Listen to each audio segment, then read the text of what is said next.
Additional I G patrolling police captain retired Zafar Iqbal Awan کی ہدایت پر S S P patrolling police Faisalabad region Chaudhry Farooq Ahmed Hundal کی زیر کمان پیٹرولنگ پولیس فیصل آباد کے موبائل ایجوکیشن یونٹ نے ہائی ویز پر ہائی بیم کے استعمال کے خلاف آگاہی مہم کا آغاز کر دیا۔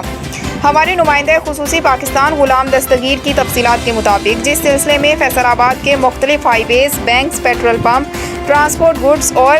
بس اسٹینڈز کا وزٹ کیا گیا، جہاں ڈرائیور حضرات اور عوام الناس کو ہائی ویز پر گاڑیوں کی ہائی بیم کے نقصانات کے متعلق بتاتے ہوئے انچارج موبائل ایجوکیشن یونٹ نے کہا کہ ہائی بیم کا استعمال ٹریفک حادثات میں اضافے کا باعث بن رہا ہے اور بالخصوص ایچ ڈی لائٹس کا استعمال جو کہ غیر قانونی ہے کے خلاف بھرپور کارروائی کا آغاز ہونے جا رہا ہے۔ تو ایسے افراد جنہوں نے اپنی گاڑیوں میں ایچ ڈی لائٹس انسٹال کروا رکھی ہیں وہ انہیں فوری طور پر ہٹا دیں۔ اس دوران انہوں نے عوام الناس میں روڈ سیفٹی اور ٹریفک رولز کے متعلق آگاہی پیمفلیٹس بھی تقسیم کیے۔